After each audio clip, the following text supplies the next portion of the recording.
ప్రతి ఒక్కళ్ళు కోరుకునేది ధైర్యాన్ని. ప్రతి ఒక్కళ్ళు ఇష్టపడేది సంతోషాన్ని. ప్రతి ఒక్కళ్ళు వద్దనుకునేది దుఃఖాన్ని. మరి ధైర్యాన్నెలా పొందగలుగుతాం? సుఖాన్నెలా పొందగలుగుతాం? అట్లానే దుఃఖాన్ని ఎలా దూరం చేసుకోగలుగుతాం? వీటికి సంబంధించి మనం అవగాహనను గనక కలిగి ఉండకపోతే, అంటే అసలు ధైర్యం ఎప్పుడు కలుగుతుంది? ధైర్యం ఎందుకు పోతుంది? అధైర్యం కలగటానికి కారణం మన మనస్సులో ఉన్నటువంటి ఆలోచనలు సరైనవి కానప్పుడే, మన సంకల్పాలు సరైనవి కానప్పుడే మనలో అధైర్యం కలుగుతుంది. అంటే మంచి భావాలు, మంచి ఆలోచనలు, మంచి ఉద్దేశాలు, మంచి ఆదర్శాలు, లోకానికి ఉపయోగపడే పనులు, పరోపకార భావం, వీటిలో భగవంతుడి యొక్క ప్రసన్నత ఉంటుంది. అంటే మన ఉనికికి, మన జన్మకు, మనకు అన్ని విధాలుగా సహకరించే వాణ్ణి మనం సంతోషింపజేయకపోతే, ఆయన మనకు చేసినటువంటి ఉపకారానికి బదులుగా మనం ఈ జన్మను సద్వినియోగం చేసుకోకపోతే హృదయంలో ధైర్యం ఎలా కలుగుతుంది? అంటే ఇతరులకు హానిని కలిగించే సంకల్పం మనలో అధైర్యాన్ని కలిగిస్తుంది. ఇతరులకు మేలు చేసే ఆలోచన మన హృదయంలో ధైర్యాన్ని నింపుతుంది. అంటే సంకల్పం బలమైనదైతే, మంచిదైతేనే అది బలమైనదవుతుంది. అప్పుడు హృదయంలో ధైర్యం కలుగుతుంది. సంకల్పం బలహీనమైనదైతే, బలహీనం అంటే మూర్ఖత్వం, మొండితనం, పట్టుదల, వీటిని నెగటివ్గా ఉపయోగించినా కానీ సంకల్పం బలంగా ఉన్నట్లే కనపడుతుంది. కానీ సంకల్పం మంచిదైతేనే బలమైనది, సంకల్పం చెడ్డదైతే అది బలహీనమైనది. ఎందుకంటే ఇతరులకు హాని కలగాలి అనే సంకల్పం మనకు మనం హానిని చేసుకునేది. ఎందుకంటే యద్భావం తద్భవతి, యాదృశీ భావన యస్య సిద్ధిర్భవతి తాదృశి. మరి తన హృదయంలో ఏదైతే సంకల్పం ఉందో అది ముందు తనకే వర్తిస్తుంది కదా. అట్లా లోకక్షేమాన్ని కోరుకోవటం, సమస్త ప్రాణులకు హితం కలగాలని సంకల్పించటం, ఎట్లా అయితే లోకా సమస్తా సుఖినో భవంతు అంటారు కదా, అట్లానే సర్వే జనా సుఖినో భవంతు అంటారు. అంటే అందరూ బాగుంటేనే మనం బాగుంటాం. ఎవరెట్లా పోయినా పర్వాలేదు, నేను బాగుండాలి. వీళ్ళు ఎట్లా బాగుంటారు? వీళ్ళ మనస్సులో సంకుచితమైనటువంటి భావాలుంటే, స్వార్థపూరితమైనటువంటి ఆలోచనలుంటే, భగవంతుడు మెచ్చని మానసిక స్థితి అది. ఎందుకంటే అయం నిజ పరోవేతి గణన లఘుచేతసాం ఉదార హృదయానాంతు వసుధైక కుటుంబకం. కాబట్టి మనం ఎంతమందిని కలిసాం, ఎంతమందితో మాట్లాడాం అనే దానికంటే మనం ఎంతమందికి తెలుసు, మనకు ఎంతమంది తెలుసు అనే దానికంటే మన హృదయంలో, మన మనస్సులో అందరూ బాగుండాలి. ఎందుకంటే అందరూ భగవంతుడికి సంబంధించిన వాళ్ళే. భగవంతుడు అందరి యొక్క శ్రేయస్సును కోరుకునేవాడే. అన్ని సంబంధాలు జీవులకు భగవంతుడితోనే ఉన్నాయి. మరి తల్లిదండ్రులకు ఎట్లా అయితే పిల్లలంతా బాగుండాలనే భావన ఉంటుందో, ఒక పిల్లవాడు బాగుండి మిగిలిన పిల్లలు బాగుండకపోతే వాళ్ళు ఇబ్బంది పడుతూ ఉంటే, దుఃఖిస్తూ ఉంటే, అశాంతికి లోనవుతూ ఉంటే తల్లిదండ్రులకు కూడా బాధే కదా, క్లేశమే కదా. ఒక పిల్లవాడు బాగున్నాడని సంతోషపడతారా? మిగిలిన పిల్లలను చూసి బాధపడతారా? అందుకని భగవంతుణ్ణి ప్రేమించటం అంటే, భగవంతుణ్ణి ఆశ్రయించటం, ఆయన సేవ చేయటం అంటే ఆయన సుఖాన్ని కోరుకోవటం. భగవంతుడు విశ్వస్వరూపుడు. ఆయనే విశ్వం అనే నామాన్ని కలిగి ఉన్నవాడు. ఈ విశ్వమే తానై ఉన్నవాడు. అట్లానే భగవంతుడు విశ్వనాథుడు, జగన్నాథుడు. మరి ఆ భగవంతుడు అందరి శ్రేయస్సు కోసం అహర్నిశలు ఆరాటపడుతూ ఉంటే మనం ఆ అంశాన్ని నిర్లక్ష్యం చేసి ఎవరు బాధపడినా పర్వాలేదు, మనం సంతోషంగా ఉంటే చాలు అనే ఆలోచన భగవంతుడికి మన మనస్సును దగ్గర చేసేదే, దూరం చేసేదే. అందుకని ఇతరులకు మనం ఉపకారం చేసినా చేయకపోయినా అపకారం చేయకూడదు. ఇతరులకు మనం నిజంగా ఉపకారం చేయడం అంటే మనస్ఫూర్తిగా వాళ్ళ మంచిని కోరుకోవాలి, వాళ్ళ హితాన్ని కోరుకోవాలి. ఎవరి వలన మనం బాధపడకూడదు, మన వలన ఎవరూ బాధపడకూడదు. ఇదే భగవంతుడు భగవద్గీతలో చెప్పిన విషయం. యస్మాన్నో ద్విజతే లోకే లోకాన్నో ద్విజతే చ యః. కాబట్టి లోకం వలన మనం బాధపడకూడదు, మన వలన లోకం బాధపడకూడదు. అంటే సమస్త ప్రాణులు మన వలన సంతోషపడాలి, సమస్త ప్రాణుల వలన మనము సంతోషపడాలి. అంటే మన మనస్సులో ఎలాంటి భావాలను కలిగి ఉండాలంటే, ఎవరి వలన మనం ఎలాంటి ఉద్వేగానికి, ఎలాంటి భయానికి, ఎలాంటి ఇబ్బందికి లోను కాని మానసిక స్థితిని పెంపొందించుకోవాలి. అది భజన ద్వారానే సాధ్యం. అది భగవద్విశ్వాసంతోనే సిద్ధిస్తుంది.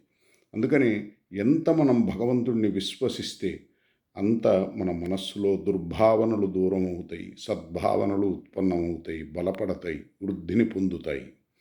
అప్పుడు జగత్తు యొక్క హితాన్ని మనం కాంక్షిస్తాం. లోకం యొక్క శ్రేయస్సు కోసం అహర్నిశలు పరిశ్రమిస్తున్నటువంటి మహాపురుషులను మనం సేవిస్తాం, వాళ్లను ఆశ్రయిస్తాం. వాళ్ళ యొక్క ఉద్దేశాలను, లక్ష్యాలను, భావాలను, ఆదర్శాలను మనం అనుసరిస్తాం.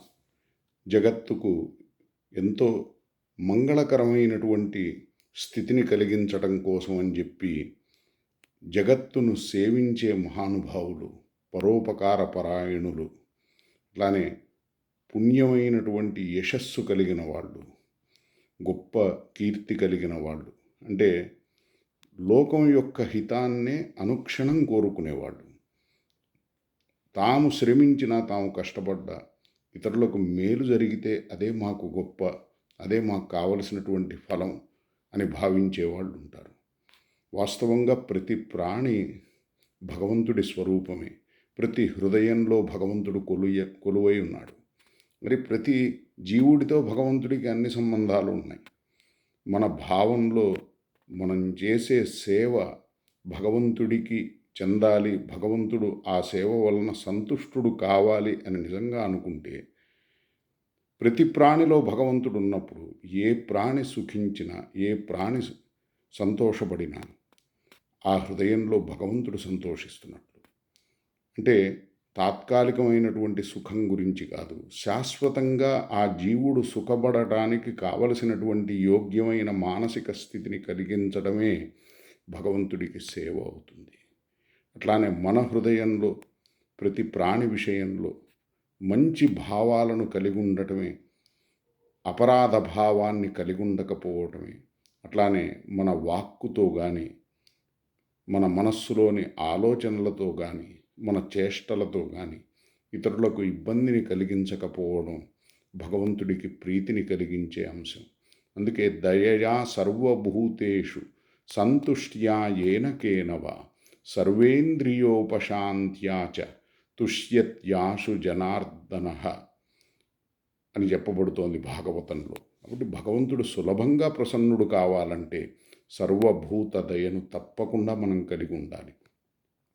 ఆవేశం, కోపం, అసహనం ఇవి గొప్ప లక్షణాలు కావు, దుర్లక్షణాలు, కుసంస్కారానికి సంబంధించినవి, మనలో ఉన్న మంచి సంస్కారాలను చెడగొట్టేవి, మన యొక్క సాధనను, మన యొక్క భగవద్విశ్వాసాన్ని, అట్లానే మనం భగవత్ కృపను పొందకుండా వాటన్నిటినీ కూడా సన్నగిల్లేటట్లు చేసేవి, బలహీనపరిచేవి, అంటే మన శ్రేయస్సును అడ్డుకునేవి. అందుకని సద్భావన మనలో ఎంత పెంపొందింపబడితే అంత మన శ్రేయస్సు గురించి మనం సరైనటువంటి ప్రయత్నం చేస్తున్నట్లు. అష్టాదశ పురాణాలలో వ్యాస మహర్షి పురాణ సారంగా బోధించినటువంటి విషయం, అష్టాదశ పురాణేషు వ్యాసస్య వచనద్వయం పరోపకార పుణ్యాయ పాపాయ పరపీడనం. కాబట్టి ఇతరులకు ఉపకారం చేయడమే పుణ్యం, భగవంతుడు ప్రసన్నుడవుతాడు. ఇతరులకు అపకారం చేయడమే పాపం. అంటే మన మనస్సును మలినంగా చేసేది ఇతరుల విషయంలో మనం దుర్భావనను కలిగి ఉండే ఆ దుష్టమైనటువంటి సంకల్పమే. అదే మనస్సును మలినంగా చేస్తుంది. మరి మన మనస్సును నిర్మలంగా చేసేది సద్భావన. ఇతరులకు హితాన్ని కలిగించాలని, ఇతరుల యొక్క శ్రేయస్సును కాంక్షించడం, సమస్త ప్రాణులు భగవంతుడికి దగ్గర కావాలి, ఆయనకు అభిముఖులు కావాలి, అపారమైనటువంటి ఆనందానుభవాన్ని పొందాలి, ఎంతో శాంతిని పొందాలి, వాళ్ళ జన్మను వాళ్ళు సఫలం చేసుకోవాలి, సార్థకం చేసుకోవాలి అనే నిశ్చయాన్ని కలిగి ఉండటం. ఇది మహర్షులు మనకు బోధిస్తున్నటువంటి సత్యం. ఈ సత్యాన్ని మనం ఆశ్రయించి నహి పరపీడా సము అధమాయి అని తులసిదాస్ చెప్పిన విధంగా ఇతరులను పీడించటం కంటే, ఇతరులను బాధించటం కంటే అధమమైనటువంటి పని లేదని ఆ మహానుభావుడు చెప్తున్నాడు. అందుకని చెప్పి మన సాధన బాగుండాలంటే, మన మనస్సు నిర్మలంగా మలచబడాలంటే, మనకు భగవత్ కృప కలగాలంటే మనం తప్పనిసరిగా ఇతరుల విషయంలో మంచి ఆలోచనలను కలిగి ఉండాలి. ఇతరుల వలన మనం ఇబ్బంది పడకుండా ఉన్నప్పుడే, ఇతరులను మనం ఇబ్బంది పెట్టకుండా ఉన్నప్పుడే, అంటే వాళ్ళ విషయంలో మనం ఎప్పుడైతే ఒక ఉన్నతమైనటువంటి భావాలను కలిగి ఉంటామో, వాళ్ళ యొక్క స్వరూపానికి సంబంధించి కానీ, మన స్వరూపానికి సంబంధించి కానీ భగవంతుడితో ఉన్నటువంటి సంబంధాన్ని మనం ఎప్పుడైతే భావిస్తామో, మనలో దుర్భావనలు దూరం అవుతాయి, మనలో సద్భావన ఉత్పన్నమవుతుంది. అట్లానే భగవత్ కృపను దూరం చేసుకోకుండా జాగ్రత్త పడగలుగుతాం. అందుకని ఈ ఒక్క అంశాన్ని మనం జాగ్రత్తగా మనస్సులో పెట్టుకుంటే, మనం ఇతరులలో దోషాలను చూడం, మనలో గుణాలున్నాయని మనల్ని మనం ఎంత గొప్పగా భావిస్తే అంత మనలో అహంకారం పెరిగి ఇతరులను తేలిగ్గా తక్కువగా చూసే మానసిక బలహీనతలు పెరుగుతాయి. దానివలన భగవత్ కృపను దూరం చేసుకుంటాం. అందుకని ఇతరులలో కాదు, మనలో మనం దోషాలను చూసుకొని వాటిని సరిదిద్దుకుంటే భగవద్ అనుగ్రహాన్ని తప్పకుండా పొందగలుగుతాం. హరయే నమః, గురవే నమః.